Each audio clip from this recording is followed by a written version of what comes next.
Oh, you went to the Bhakti Center in Hawthorne?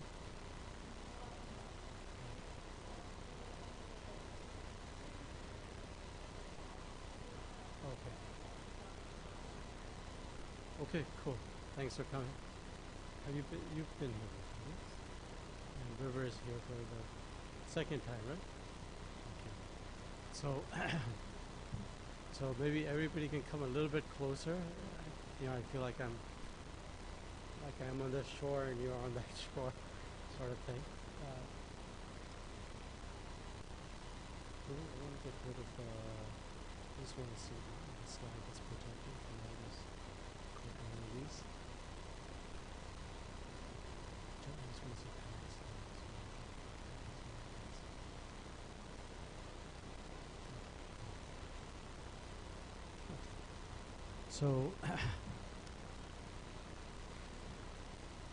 So, thanks for coming, Stephanie and Sarah. What's your name again? You were there today for Bhagavatam, right? You're from Rainier.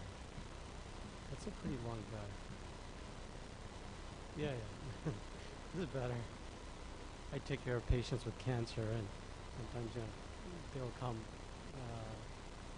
here because it's easier and hopefully better. Thanks for driving all the way. We did a Bhagavatam. So we have scriptures, like all spiritual traditions do, and today every Sunday morning we read something called the Srimad Bhagavatam. And it's about the pastime of the Lord and His associates, His devotees. And it's very profound. It explains questions such as, what is the supreme reality in the entire field, spiritual material creation? Who am I? What's my nature? What is the nature of the material world? And how does that supreme reality interact with the material world and the living beings? And that's called the Srimad Bhagavatam, and it has approximately 12 volumes of 18,000 verses, with commentaries spanning back thousands of years. So you can read one verse a day, and you can pass their life before they finish the scripture. So it's that's all encompassing. And so there are many aspects to our spirituality, like you mentioned, Bhakti Yoga is what we typically come under the umbrella of. So a very important part of our tradition is understanding scriptures or deep spiritual truths communicated through profound saintly personalities.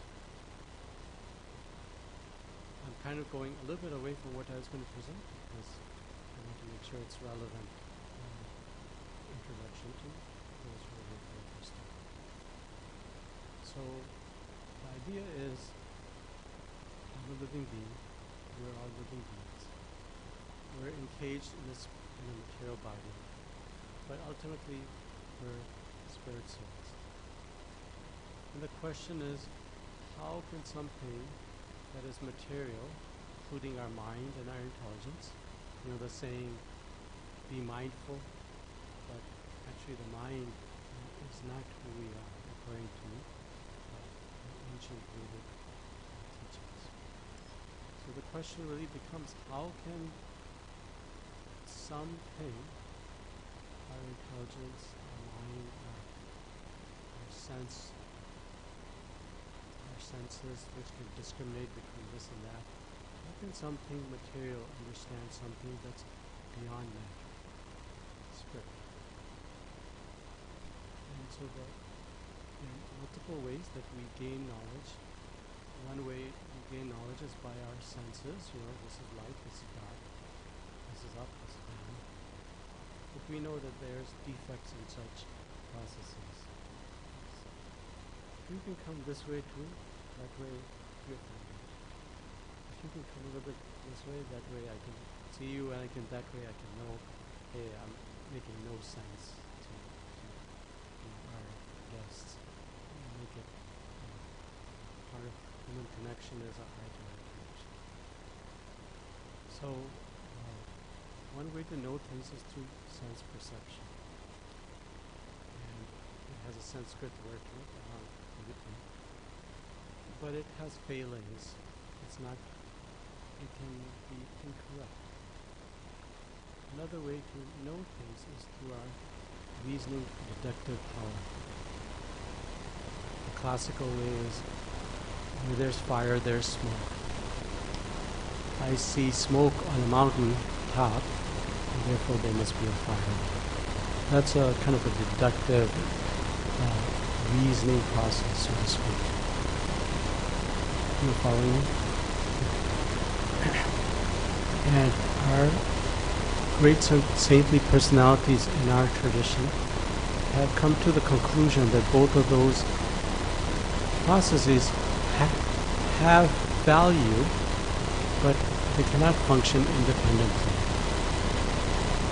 So to know about the truth, something that's beyond material reality, you must learn it from something else that is non-material.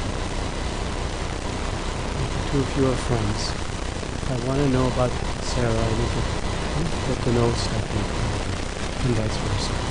Right? I can't go to Josh and figure out, okay, what's Sarah? That's just a kind of a material example. So this process is called praman, the way of not knowing things, also called in Western philosophical thought epistemology. And so the idea is that to know something, I have to know through the eyes of those that have seen that something. And that's called scripture. Because the idea is not just of intellectually knowing, but the idea is knowing in the sense of direct realization. It's not a theoretical knowledge, it's a direct understanding. What is the Supreme?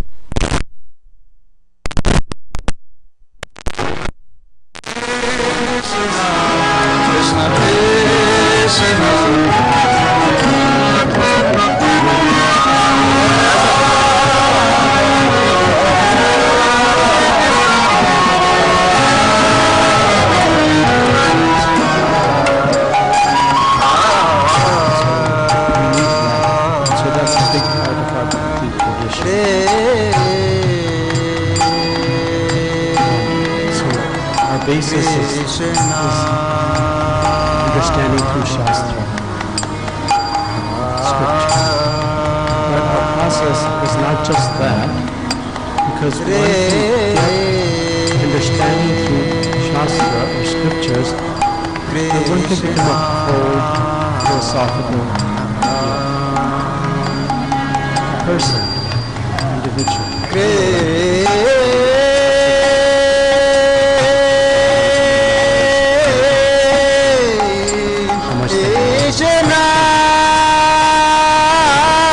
Ever present. The Republicans think they know everything, the Democrats think they know something. I didn't say nothing. They know something, and then the independents, Bernie Sanders thinks. Neither of them really know what they're doing, right? That kind of thing. So there's a lot of, and when there's that kind of pride, there's no room in our heart to understand anything, right? When our heart is filled with my sense of who I am, then how can I become aware of God's presence? If I'm the center of my existence, then nothing else can come in. It's like in a marriage. If my heart is filled with my needs, then how can I understand the needs of my partner, right? So in our tradition, in parallel with understanding our scriptures, which I've explained are profound and deep, we have to do things that connect us in a very practical manner. Bhakti yoga is not something that one goes like one day a week to a temple or a church or synagogue. It's a way of life. Behind you see two wonderful examples of that. They've been practicing for over, since the 1970s. So why do people do something? They do something because they actually feel some pleasure from doing it, right? We're pleasure seeking. If it was misery, very few people would do something that keeps them miserable for 50 years, although every now and then you hear about that too. So our main means of purification of our heart and connecting ourselves with the source of our existence is chanting the holy name of the Lord. And this is called japa. And it's fundamental in bhakti yoga. Since you're teachers and you're learning about yoga, fundamentals are, some people call it meditation, and it is because it's absorption of the mind in reality, but it's much more than that. Because if I'm just mindful, then what is the nature of the mind? The nature of the mind, according to our scriptures, is to lament about the past. What didn't I do right? I should have making a right turn, I should have made a left turn, I should have turned on my car's light. Maybe I shouldn't have parked there. Maybe I should have eaten something different yesterday so I wouldn't feel so, indigestion today. So that's one thing the mind does. And then the second thing that the mind does, it plans for the future. Right? I'll do this. I'll be a better person. I'll be, a better husband. I'll be a better father. I'll be a better listener. And what we don't, just like when we experience joy in our life, do you notice our heart kind of expands, right? Bliss. It's temporary, but it's bliss. And everybody has that experience, that when positive things happen in our life, we feel happy. What we don't realize is the nature of the mind. There's a very wonderful disciple of Srila Prabhupada, our founding teacher, called Acharya. His name is Bhurichan Prabhu, and he wrote a very wonderful book called the Japa Notebook. It has a picture of Govardhan in the front. And he said what people don't realize is that as much as their heart expands on positive emotions, it does likewise on negative emotions. This person didn't say Hare Krishna to me, but they said Hare Krishna to that person there. They must not like me. Maybe there's something wrong with me. No, maybe there's something wrong with them. Maybe there's something wrong with the process. If they can be in the movement or in bhakti yoga for 20 years, but they're still stuck on me, mine, me and mine, and I. So Bhujan Prabhu was making the point that please realize that you're not the mind, you're the soul. The mind changes from day to day. The soul is ever eternal. By definition, it's non-material. Matter changes. Cars rust, trees and leaves and human beings fade away. But soul is ever existing. All spiritual traditions believe in that, the existence of soul. So the soul is not intelligence, it's not mind, it's not the senses. It's something very profound. It's a spark from the original spiritual reality, which is God. We're like rays that come out of the sun, and within us we carry the nature of that which is our source. So chanting of the holy name helps us remember who we are. So I'm going to do this in like a two-part series, and in the first part I did it in such, let's see how it goes, but I made the slides in such a way that no knowledge necessary. And the second part, which will come a couple weeks from now, will be deeper. Okay? Questions so far? No? You okay? Okay. All right. Let's see whether my slides work. So, this is a photo of our founder, spiritual master, His Holiness Srila Prabhupada. He's called the founder Acharya, meaning his spirit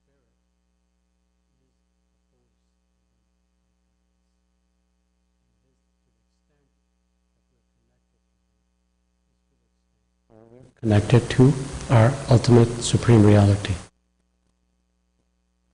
Because just like in anything in life, there's some souls that are more advanced in something than others, right? I mean, I may be a yoga student, but I may have the yoga teacher, and the yoga teacher will have their teacher, and so on. So there's, just like in any knowledge, there's hierarchy in those that practice and have that knowledge in a profound manner. And that person is called a spiritual master. And then every now and then, in the eons of time, come spiritual masters who understand the need of the hour and can adjust for that. An example for those that are of Christian faith is Jesus Christ. You know, he definitely saw the problems in society, and he was very expert at addressing them. You know, so just like that exists in all faiths, not just in Krishna consciousness or Vaishnavism or Bhakti Yoga. So Srila Prabhupada, he writes this thing in a book called The Science of Self-Realization.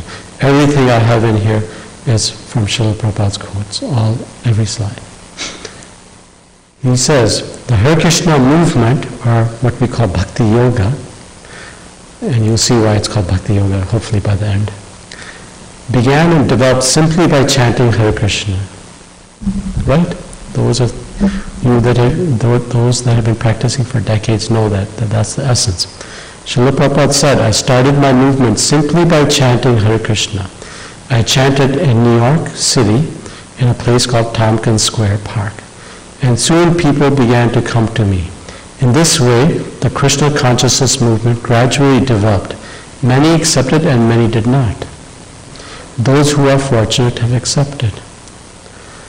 So there's Srila Prabhupada was an elderly gentleman in his 70s who originally very learned and in his 70s, because of the instruction of his spiritual master, he came to the West. Because his spiritual master said, this knowledge is so great that you need to spread it to other parts of the world, because that was the vision of predecessor spiritual masters and of God themselves. You know, there's no chosen people in our scriptures. There's fortunate people. And so, Srila Prabhupada and many before him tried to do this, from India particularly. And they did accomplish some things, that's for sure. But many great spiritualists, there's a disciple of Srila Prabhupada by the name of B.B. Govinda Maharaj, right? Most of you have heard of him. And he was once meeting what we call a god brother, meaning Srila Prabhupada had others along with him that had the same spiritual master. This god brother's name was Akincana Das Babaji Maharaj, right? And at one time, Akincana Das Babaji Maharaj asked B.B. Govinda Maharaj, who is the greatest acharya in our Bhakti Yoga tradition? And B.B. Govinda Maharaj expected it to be His Divine Grace Bhaktisiddhanta Maharaj, right? The spiritual master Srila Prabhupada and the spiritual master Akincana Das Babaji Maharaj. And what did Akincana Das Babaji Maharaj say? He said, it's your spiritual master, His Divine Grace Srila Prabhupada. And B.B. Govinda Maharaj said, how can that be? He said because his faith in chanting the holy name was so strong that he was the only one for thousands of years, because our tradition is going back, millennium, and not just 5,000 years, but many, many years beyond that. But he's the first one who spread it to other parts of the world. And Akinchanadas Babaji Maharaj said it was because Shishinatai Jaisacinandana Dev Ki Jai. So on the altar, for those of you that aren't familiar, they're called deities. They're forms of the Lord. And so we serve the Lord like you would a member of your family. You greet them. You sometimes do that by bowing down. You offer them items of affection, like food, like we do. Like if we go visit our mother will usually make some nice food for us and stuff like that. And we'll feel the consciousness of the mother's love. So the deities are served with love and affection like you would your own loved one. So anyways, she's offering food, and so that's why the curtain's closing now. Okay. So the point that I was trying to make was that other masters in our tradition recognize the power of chanting of the holy name and the importance of chanting of the holy name. And Srila Prabhupada didn't just understand it, he realized it. And because of his realization, there's something called knowledge, which you can open an encyclopedia and read, or now ChatGPT, whatever the latest version is called, and you can get lots of knowledge. But to have realized knowledge means knowing how to apply it in one's own life first, before telling somebody else what to do. And so Srila Prabhupada had that to a profound extent, and he also had deep faith in that knowledge. And so this picture is showing him in 1966 in Tompkins Park, where he sat under a tree and started chanting what is called the Maha Mantra. And we'll talk about that in a bit. And by that one act, the entire world changed. Yoga became famous because of that one act. Before that, hardly anybody knew about yoga in the US, let alone other parts of the world. Hardly anybody knew about vegetarianism at that point, until that aspect.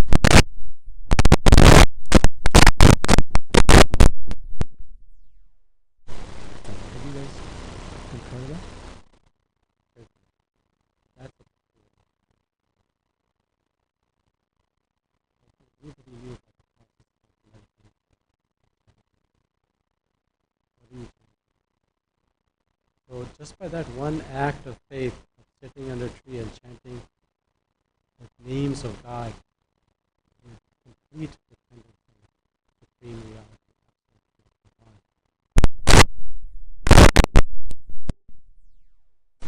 Ocean throughout this world. Pretty profound and pretty selfless. For somebody to come to the U.S. with $40 and a bag of cereal and nothing else but 3 volumes of the Srimad Bhagavatam and the chanting of the holy name instructed by a spiritual master, and do this as we can all try sitting under a tree in like downtown Portland and see how that'll go. How many people will join us? We've done it practically and seen. So there's power. Why? Because that individual is connected to the presence of God within their heart, and they become an instrument of God because of their depth, of their profound relationship with God. So some more things that Srila Prabhupada wrote in other chapters. He said, chanting the holy name is the basis of the Krishna conscious movement. I'm simply going to read from the slide so you can read along just as best as if you can't understand me. The simplest process of purification is to assemble in congregation and chant the holy names of God. This is called Sankirtan. Sankirtan means glorification of the Lord. Sankirtan means glorifying together. And it's the basis of our Krishna conscious movement. The age we live in is called Kali Yuga, the age of forgetting God. It is an age of misunderstanding and quarrel. Can we see that in the world these days? And when people say, no, my tradition is the way, no, my tradition is the way, people have wars based on this. But when you understand the definition of the supreme reality, that God, Bhagavan, how can there be one person versus one chosen person versus another chosen person? That can't be, because He's present in everyone.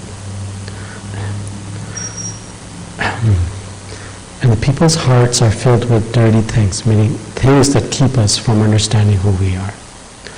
But God is so powerful that if we chant His holy name, we will become purified. Disciples, there are two, have become purified of their, well, they already had good habits, but other habits. Our movement is based on this principle of chanting the holy name of God. We give everyone the opportunity without any distinction. They can come to our temple, just like we did, and chant the Hare Krishna Mahamantra. Take a little prasad. That prasad is a food that's offered to the Lord and then it's taken off the altar and then distributed to everybody as refreshment, and gradually become purified. You notice he says gradually. So there's a very famous verse, and this is maybe a little too technical, but hopefully it'll be understandable for those that are new. And afterwards, if you have questions, we'll be happy to answer them. So this, how many of you have heard this verse before? Anyone? Nam Chintamani Krishnas Chaitanya Rasa Vigraha Purna Shado Nitya Mukto Abhinatman Namanam. So this is quoted in CC stands for, sorry for the abbreviation, Chaitanya Charitamrita, which is a book about a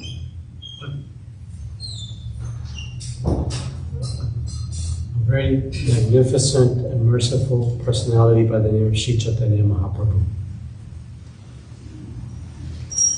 Approximately 500 years ago, this personality descended and showed us how to surrender to God, how to serve Him. So this is a verse that is quoted in that book, and it comes from something much earlier. Does anybody know where this verse comes from? It comes from Padma Purana, which is a very ancient book. And here are some of the translations. So Nama means the holy name. Chintamani means transcendently blissful giver of all spiritual benedictions. So these words are in Sanskrit, and Sanskrit is somewhat different than English. That one word can have profound explanation. Like this first word, Namaha. There was a devotee who, in a place called Shrita Mayapur, was talking about Damodarashtakam. And the first word in Damodarashtakam is Namaha. And he figured, okay, I'll speak one lecture on Namaha. And he wound up speaking for 30 days on that one word. Never got past it. So it means holy name, but it means other things as well. So Sanskrit Chintamani means like a gem, something that gives you a benediction. Krishna is saying that which is same as Krishna. Krishna is the name of God. I'll talk about it a little bit more. Chaitanya Rasa Vigraha. So hard word to translate into English, rasa. Rasa means like the sweetness of God Himself. Purna means, we know this in Shobhans, complete. Shuddha means pure, uncontaminated. Nitya means eternal. Muktaha, mukti means liberation. And abhinatma means not being different. Nama, once again, the holy name, and Namina means the person who has that name. So these are synonyms, and you have to put it together into a sentence. And Srila Prabhupada, our teacher, has done that. He's taken the Sanskrit, he's given the meanings, the synonyms, and then later on I'll show you the full Sanskrit in there.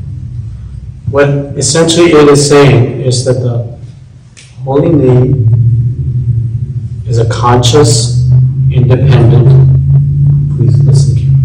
The holy one is a conscious, independent person, a being that is not different from Krishna himself. It's complete, it's pure, and it's eternally liberating. And it has the ability to give us Chaitanya Rasa Vigraha, association with that eternal, blissful form of the Lord. I'm paraphrasing, but in lecture 2, I'll explore that much, much deeper. This is just lecture 1.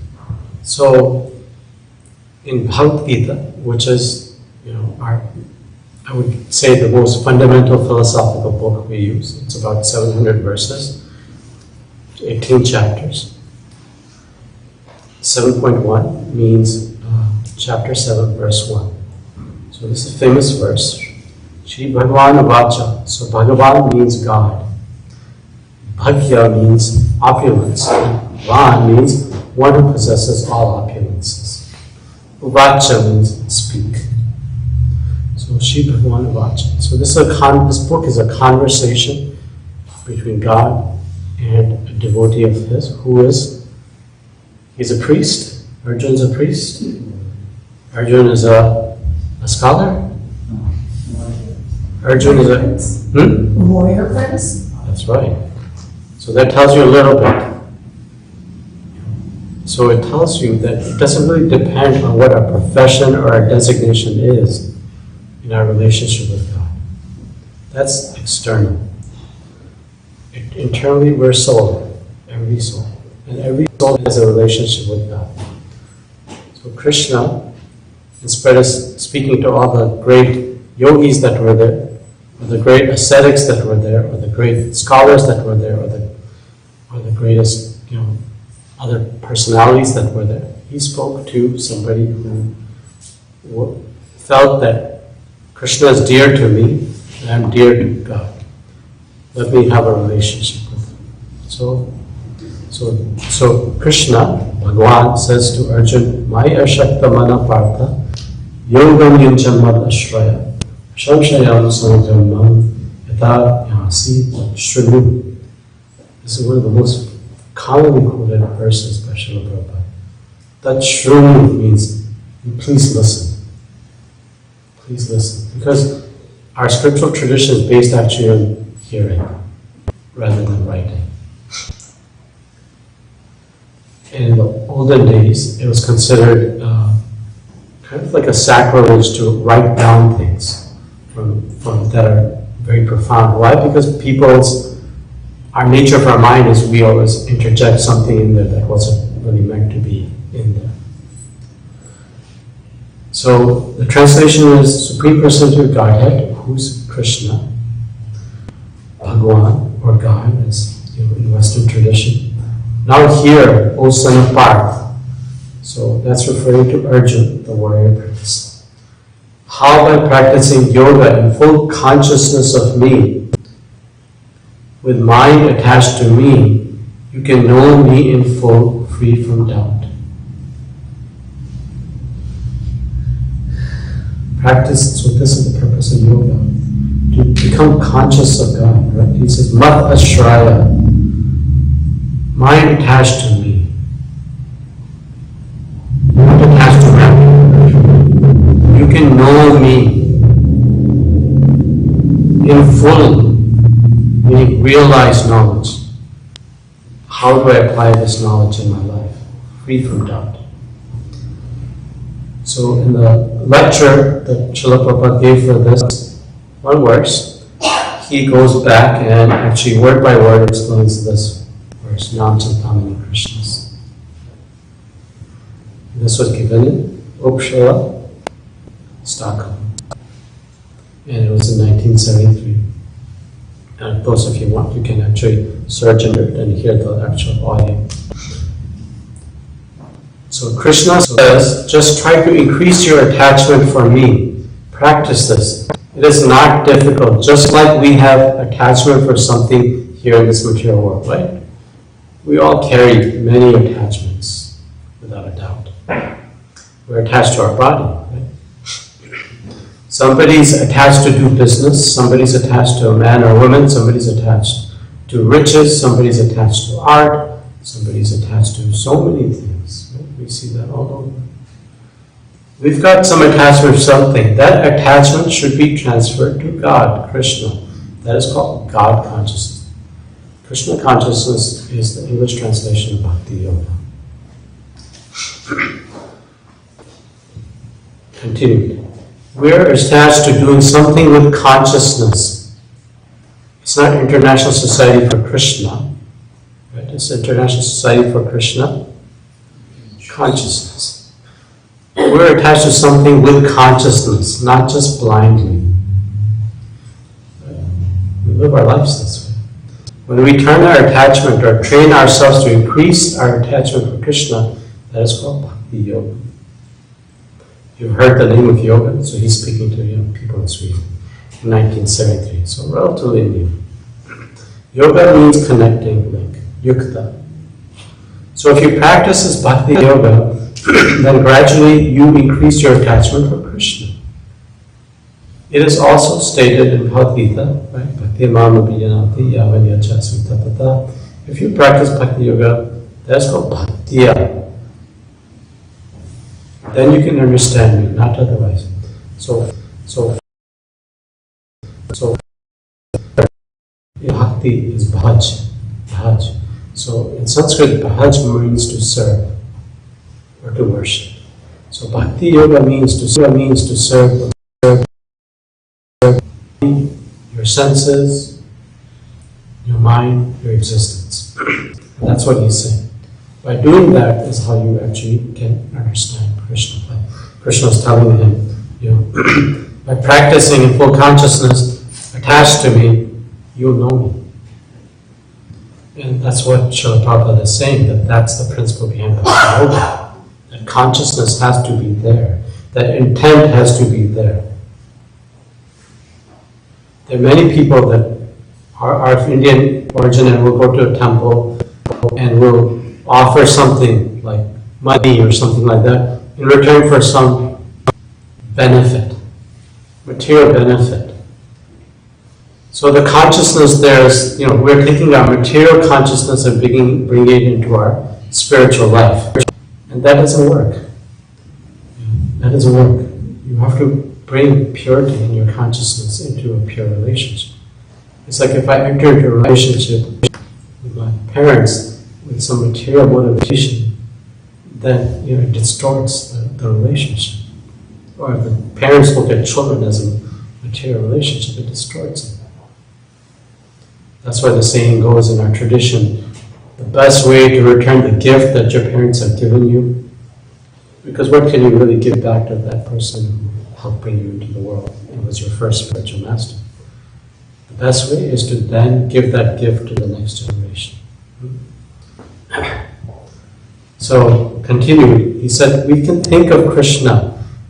We have Krishna's form, Krishna's deity we worship. So if we engage ourselves in the worship of the deity, in the form of Krishna, which is not different from Krishna, or in the absence of deity, we may not have those forms, all the time around us. Like a lot of Christians wear the cross. So the cross is a symbolic representation of Jesus Christ. So we have these, which are a reminder of our relationship to God. And we have what's called the Japamala, which is beads made out of a very sacred associate of the Lord called Tulsi Maharani. She's not just a Tulsi plant, she's an eternal associate of God. If we chant the holy name of Krishna, that is also Krishna. Abhinatva Nama Namani. Abhinatva means non-different, that the name is non-different from the person that you're calling out. Krishna is absolute. Therefore, there's no difference between him and his name. There's no difference between him and his form. There's no difference between him and his picture. There's no difference between him and his topics. Get the idea? Anything about Krishna is Krishna. it's like anything about Samantha, her clothes, her hair, her specs, are going to give people who know her some remembrance. And that's the point he's trying to make. But if I just sit there and call out, John, John, John, John's not going to manifest in my heart. There has to be some revelation, some revealing by God. Not Chintamani Krishna's. Krishna's name is Chintamani. Chintamani means spiritual. Where Krishna lives, the place is described as Chintamani Prakaras Satmashi Kalpa Viksha Laksha Vishnu Surabir Adipalya Antam Brahmasamhita. So Nam, the holy name of Krishna, is also Chintamani, spiritual. You see how Srila Prabhupada is trying to, by connecting with a common worldly experience, he's trying to explain something that's actually very profound. He is the same Krishna person. Chaitanya means not dead, but living. Chaitanya Rasa Vigraha. I said a good summary is the holy name is a living, individual, independent being. And that's who we're calling out, a person. Chaitanya means not dead, but a living being. You can get the same benefit by chanting name as you get personally talking with Krishna. Who would like to talk to God? Everybody. Right? That is also possible. This is getting too technical? Understand? Okay. Those of you that have heard this, I'm not getting too super bored? Yeah? Okay. Now Chintamani Chaitanya Krishna Chaitanya Rasa Vigraha. But this will be gradually realized. Gradually realized. Like, for example, those that are so-called connoisseurs of food, they may like some things that the rest of us don't like. Something that's really bitter. But only after you've had that for a little while do you kind of acquire that taste. You're like little kids love sugar. Right? All dentists know all about that. Right? They love sugar. So, but as they get older and is that true? You're not little anymore. You're little, right? You like sugar. So as you get older, you kind of appreciate sugar in a different variety too sometimes. So it's a gradual process. Rasa Vigraha means the pleasure, reservoir of all pleasure. As you chant the name of Hare Krishna, so gradually you relish some transcendental pleasure. So like the common saying is, the proof of the pudding is in the tasting. So some cooks don't agree with that statement, but because it depends on the taste of the taster. But it's true. Just like these boys and girls, he's talking about his disciples, Srila Prabhupada, while chanting, they're dancing in joyfulness. Nobody could follow them, but they're not crazy. You guys aren't crazy, right? That they're chanting. Actually, they're getting some pleasure, some transcendental pleasure. We all do. That's why we're doing it. It may be fleeting, because we're not at that stage of being immersed in the chanting of the holy name. But everybody who's chanted somewhat will understand what this is saying, right? You get that sense of the melting away of your material body, and your material understanding of who you are, and you feel a connection with something that is eternal. There's a very famous mythologist that I really like by the name of Joseph Campbell. How many of you have heard of Joseph Campbell? You did. I gave a lecture about him a little while back when we were talking about Srila Prabhupada's arrival in the US. He wrote a very famous book called A Hero's Journey. And that book, have you read that one? Yeah, I read all of it, yeah. Yeah. So that book was used by George Lucas to create Star Wars. But it actually came from Joseph Campbell, who was a great Western scholar on the Upanishad, Srila Bhagavatam. And when he was getting interviewed by a famous journalist, he was describing something very profound in the Indian or Vedic tradition. And his eyes almost became misty.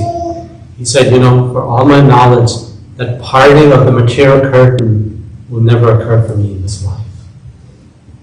And he became tearful. And this is somebody who spent since the 1930s to like 2000 studying Upanishads as a scholar. So the point he was making is you actually have to have the experience, not just the knowledge. You have to have the experience of the Holy Name, what it is to chant the Holy Name with purity. So that's what Srila Prabhupada was talking about, that there has to be some pleasure component to it, otherwise you're not connecting with God, who is the eternal source of all happiness. Purna Shuddha. So once again I'm putting the verse there in the beginning just so that we're not going so far ahead that nobody can follow. Purna means complete. Purna Shuddha. Shuddha means purified. There's contamination in the material world. Any name you chant because it's materially contaminated, you cannot continue for very long, right? In some marriages, people experience this, That person that they love to repeat their name, maybe they're not so enthusiastic after a while. Because of one's own material conditioning and material conditioning of that person. This is another experience, this chanting of Hare Krishna mantra. If you go on chanting for 24 hours, you will never feel fatigued. That is the test. You go on chanting.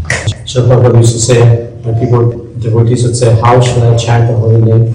He said, you should chant it in such a way that you can go on non-stop. So it doesn't have to be a fancy tune. It just has to be with pure desire. Because it's complete, spiritual, Shuddha. Shuddha means pure, not materially contaminated. Material pleasure, any pleasure, the highest pleasure in the material world is sex enjoyment. But you cannot enjoy it 24 hours. That is not possible. You can enjoy it for a few minutes, that's all. Even if you're forced to enjoy it, you will reject it, saying, no more. How much cake can people eat? How much pizza can they eat? How much basketball can they play? That is material. But spiritual means there's no end. You can enjoy it perpetually, 24 hours. So Chaitanya Rasa Vigraha, Purna Shuddha.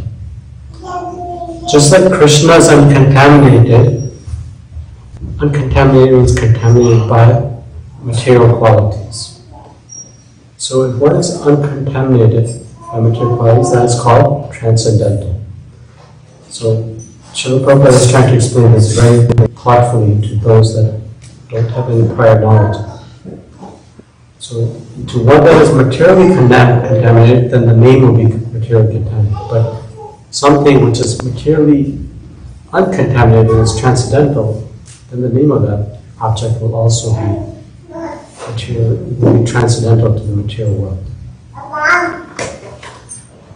Nitya Mukta. So this is the shortest slide. As Krishna is eternal, the name is also eternal. Nitya Mukta. Nam Chintamani Krishna, Chaitanya Rasa Vigraha, Purna Shuddha Nitya Mukta. And then this one. Abhinatvam Nama Namani. Nama, the holy name, and the Lord, they are identical, abhinna. So, what are some of the attributes? So this is introducing the verse, which, like I said, I'll explore much more in depth in the next lecture. But what are the attributes of the holy name that make it actually Chaitanya Rasa Vigraha? So God has innumerable names. This is from a different book, Srila wrote, according to his dealings with his dear loved ones called the devotees. Since God is unlimited, his names almost also must be unlimited. Jesus, Jehovah, Allah, Yahweh, Krishna. Therefore, we cannot settle on just one name. For instance, Krishna is called Yashodanandana, the son of Mother Yashoda, or Devaki Nandana, the son of Devaki, or Vasudev Nandana, son of Vasudev, Nandanandana, the son of Nanda. Sometimes he's called Sarthi, meaning the charioteer of the warrior prince Arjuna.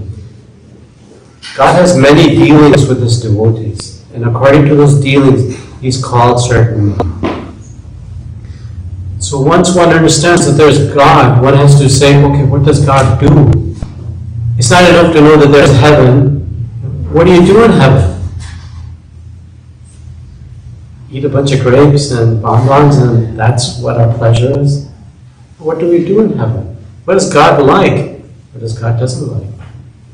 What are those that are dear to God? Those who are in the concept of heaven. We believe in something above heaven, because heaven is considered a temporary place.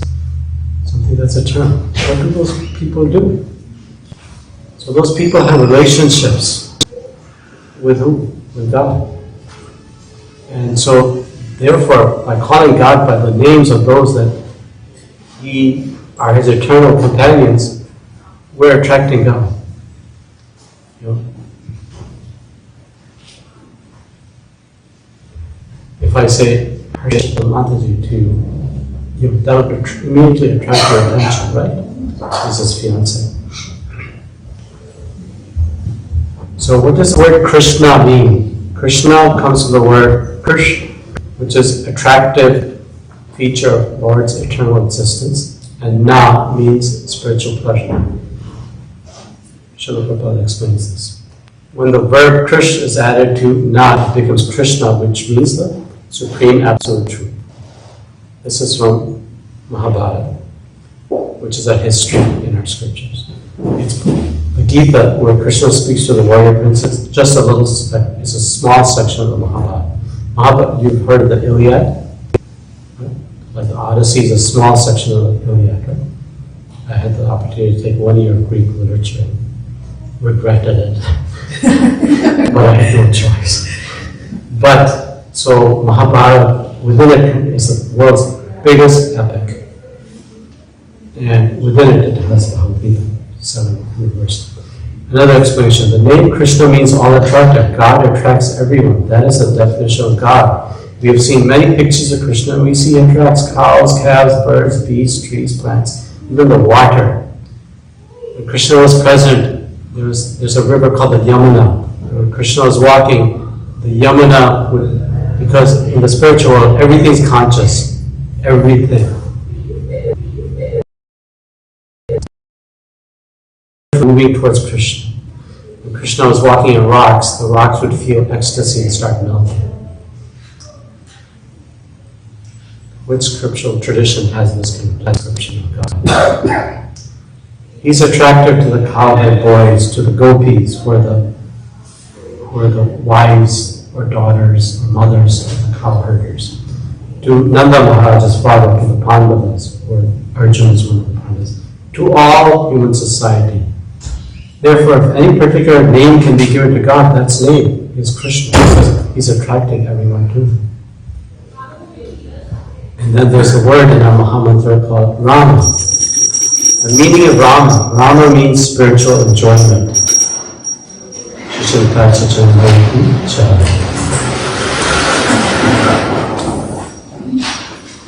I'll end in a couple of slides because we're going to demonstrate this process by actually chanting the holy name. So Rama means enjoyment. Those who are actually true yogis truly enjoy.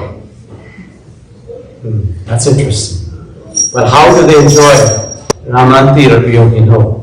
Their enjoyment is unlimited. That unlimited enjoyment is real happiness. Such happiness is spiritual, not material. So the purpose of yoga, nowadays in the West, yoga is a lot about postures, like asanas. But that's only like level 3 out of 8. The highest level is samadhi, to see everything in equality. So we're kind of enjoying when we're doing yoga in a very early phase, but it's meant to actually progress. That is the real meaning of Rama, as in the chant Hare Rama. Rama means enjoyment through spiritual life. Spiritual life is pleasure, Krishna's pleasure. Like, we don't suffer for the fact that we're devotees. Yesterday we had a gathering and there was like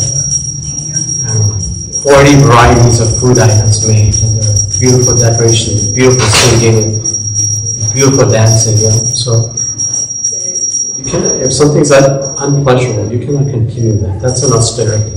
We're not designed like that. The son of Rohini will also be celebrated as Sankarshan because of being sent from the womb of Devaki to the womb of Rohini. Therefore, he's called Rama because of his ability to please all inhabitants of Gokul. And he will be known as Bhalbhadra because of his extensive physical strength. So this is a technical factor. It's talking about Krishna has a brother. Have you ever heard of God having a brother? So Krishna has a brother. His brother's name is Balaram. In our tradition, he continued descents again and again and again and again.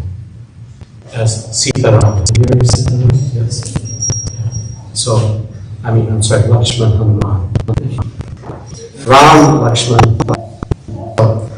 So it's an eternal relationship between God and his brother. And then there's this word Hare. The meaning of name of the Hare. So Srila Prabhupada says Hare is the vocative form of Hara. So what the heck does vocative mean? So vocative is a way to address somebody. It's like saying, I don't know John. So that can be understood two ways. If there's a comma after I don't know, comma, John, that's different than I don't know John. Right? So one is pointing to the actual object. So the vocative is pointing to the object. So that's what Srila Prabhupada is saying. Hare is referring to Hara, which is the energy of Lord. Lord has superior energy, which is us, our souls, and an energy which is the material world, which is temporary. The words Krishna and Rama are forms of addressing the Lord himself. So both Krishna and Rama in our mantra are God himself. They mean supreme pleasure, and Hara is the energy of the Lord, changed to the word Hare. The supreme pleasure energy of the Lord helps us to reach Lord. So that's why Hare is in our mantra. It helps us to achieve that superior, pleasurable energy of God. Spiritual enlightenment is possible by the mercy of the spiritual energy of the Lord. The chanting of the Hare Krishna mantra is first addressed to the spiritual energy of the Lord Hare. This spiritual energy acts when a living entity, that's us, fully surrenders to accept his position as the eternal servant of God. So in the Western world, and in other parts of the world, if you call somebody a servant, that's an insult, usually, slavery. But to be somebody who's serving the greatest personality in all of existence, who's our source, to be the servant of that is a profound accomplishment. It's not a negative. When a person places himself at the disposal or order of the Supreme Lord, God, that is called Sevamukhi. At that time, the spiritual energy gradually reveals the Lord to them. So we say Hare Krishna because we're trying to appeal to the energy of Krishna. So this is a lamp that's been offered to the Lord, like you welcome somebody with light in your home and some warmth. So and then taking that as like accepting that as prasad. Prasad means mercy of God. So when a person places himself at the disposal or order of Supreme Lord, that's called Sevan Mukha. At that time, the spiritual energy gradually reveals the Lord to him. So we go to that superior energy of Lord Krishna and Lord Rama, or Balaram, by saying the word Hare. A Mahamantra, this is kind of getting to the gist of everything, is a spiritual sound from the spiritual world. This is what Nam Chaitanya Krishna is, right? Chaitanya Rasa Vigraha, Purna Shadha It says, it's not a material sound like the sound we hear on the radio. Now it's the computer. This was in the 1970s. It is a spiritual sound that comes from the spiritual world. Even in the material world, you can release a sound from one place and it can be heard thousands of miles away, right? As above, so below. Why does that exist here? Because it exists in the spiritual world. A spiritual sound can be released from many trillions of miles and it can be heard, provided that one has a machine to capture it. So, if the sun wasn't existing, this entire world would be in darkness, right? So, Sri Ramanujacharya says this. He says, the sun can travel, light, this energy of the sun can travel millions of miles and illuminate every object on every planet in this galaxy. But one thing it cannot illuminate is that which is within our heart.